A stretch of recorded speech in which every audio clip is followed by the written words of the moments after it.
میرے حبیب نے فرمایا بندہ جب رو کے کہتا ہے نا یا اللہ غلطی ہو گئی معاف کر دے، فرمایا میرا مالک اسے فوراً ہی معاف فرما دیتا ہے۔ تو آ تو صحیح، تو آتا ہی نہیں۔ سنیں بڑی پیاری حدیث، بڑی خوبصورت حدیث، کنز المال میں دیگر کتب احادیث میں ہے۔ حضرت ابو ہریرہ رضی اللہ تعالیٰ عنہ فرماتے ایک بابا جی نبی پاک کی بارگاہ میں آئے، اور جب وہ واپس جانے لگے تو میں نے عمر پوچھی تو عمر تھی 96 سال۔ کہتے ہیں بزرگ جب آئے نا تو یہ بھویں جو ہے نا ان کی سفید ہو کے تو یوں آنکھوں پہ آ گئی۔ بڑی چھڑی بابا جی نے پکڑی ہوئی اور دونوں ہاتھ پکڑ کے نا چھڑی کے اوپر جھکے ہوئے ہیں ایک جانب، قربان جاؤں۔ کہتے ہیں جب وہ بزرگ مسجد میں داخل ہوئے تو میرے رسول نے کھڑے ہو کے استقبال فرمایا، کھڑے ہو، اور نبی کریم صلی اللہ علیہ وسلم نے آگے بڑھ کے بابا جی کو بازو سے پکڑا اور بٹھایا۔ حضور بیٹھ گئے، کہا بزرگوں کیسے آئے ہو؟ تو کہتے ہیں وہ بابا جی بات کرتے تو آنکھ کھول کے پہلے حضور کا چہرہ دیکھتے، پھر وہ بات کرتے تو ان کے لب و لہجے کے اندر بڑی پریشانی، بڑی تکلیف، بڑی مایوسی۔ عرض کرنے لگے یا رسول اللہ، حضور زندگی ساری گناہوں میں بیت گئی ہے، حضور غلطیاں ہی غلطیاں، یاد ماضی عذاب ہے، یا رب چھین لے مجھ سے حافظہ میرا۔ اے اللہ کے رسول بڑی لمبی فہرست ہے، پاپ ہی پاپ ہے، کالے سیاہ دفتر ہے۔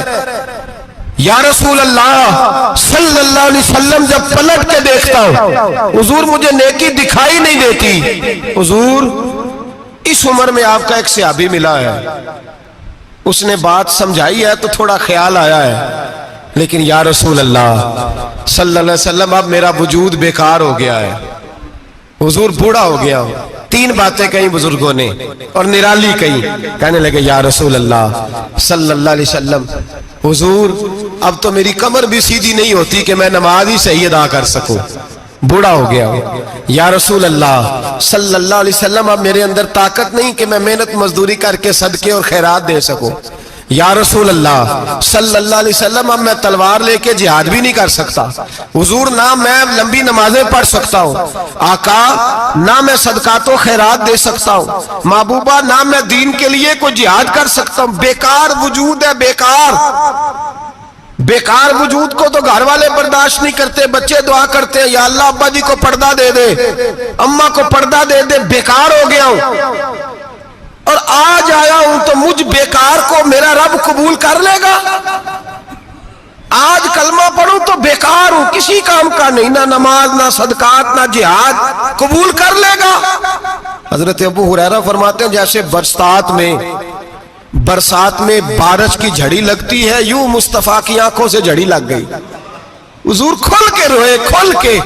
اور میرے حبیب پاک نے فرمایا بزرگوں بڑے مجاہد ہیں، دین کے لیے جہاد کرنے والے بڑے ہیں، رب کریم کو آپ کی تلوار کی اتنی حاجت نہیں، اور فرمایا اس کے خزانے کوئی خالی تو نہیں کہ آپ ہی گویا صدقہ دیں گے تو بھرے جائیں گے، اور فرمایا پھر رب کریم کی شان میں اضافہ نہیں کرتی عبادتیں، وہ تو بندے کو نفع دیتی ہیں۔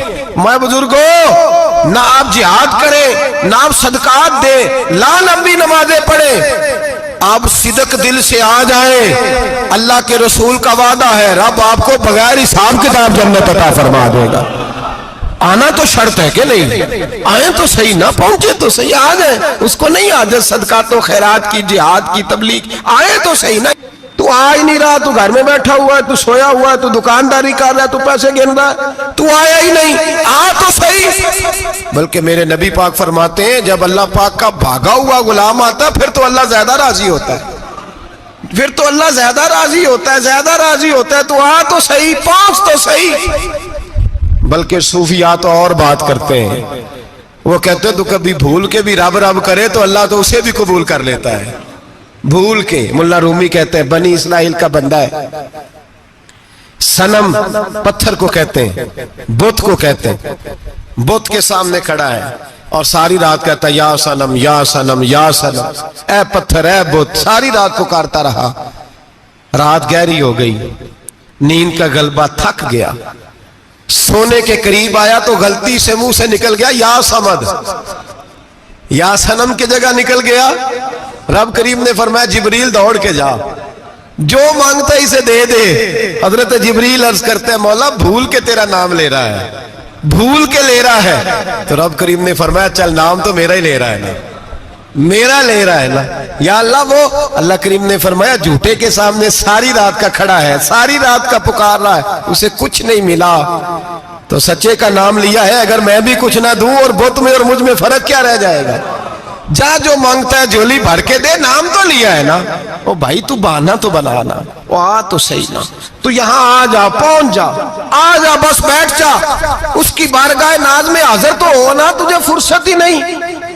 تو یاروں کے لیے ٹائم نکالتا ہے, بازاروں کے لیے ٹائم نکالتا ہے, گلیوں کے لیے ٹائم نکالتا ہے, چوکوں چوراہوں کے لیے ٹائم نکالتا ہے, ہفتے میں ایک دن ہوٹلنگ کے لیے بھی جاتا ہے, لیکن کبھی چھپ کے 2 نفلوں کی تجھے توفیق نہیں ہوتی. اور میں کئی دفعہ کہہ چکا ہوں, جس بندے کو بغیر عبادت کے رزق زیادہ ملنے لگ جائے اس پر آزمائش ہوتی ہے رب کریم کی.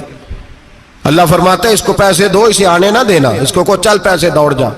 لوگ سمجھتے ہیں میں بڑا ذہین ہوں, عقل مند ہوں, دیکھو میں اپنی ہوشیاری سے, چلاکی سے آگے نکل گیا. تو آزمائش ہے, یہ تو آزمائش ہے رب کریم کی طرف سے, یہ تو اس کی خفیہ تدبیر ہے. میرے بھائی اس کی بارگاہ ناز تک جو آ گیا, آنا تو ہماری ذمہ داری ہے کہ نہیں, پھر اس کی رحمت آگے بڑھ کے استقبال کر لیتی ہے. اور خدا کی رحمت کتنی زیادہ ہے. میرے حبیب کریم سید عالم صلی اللہ علیہ وسلم نے فرمایا اللہ نے اپنی رحمت کے 100 حصے کیے.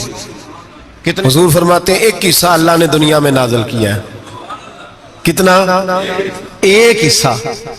فرمایا یہ جو ماں بیٹے سے پیار کرتی ہے, باپ بیٹے کے لیے مزدوری کرتا ہے, جو بہن بھائی کے لیے روتی ہے, یہ جو بیوی شوہر کے لیے دعا مانگتی ہے, یہ جو بچے ماں باپ سے پیار کرتے ہیں, فرمایا یہ اس ایک رحمت کا نتیجہ ہے, ایک رحمت کا نتیجہ.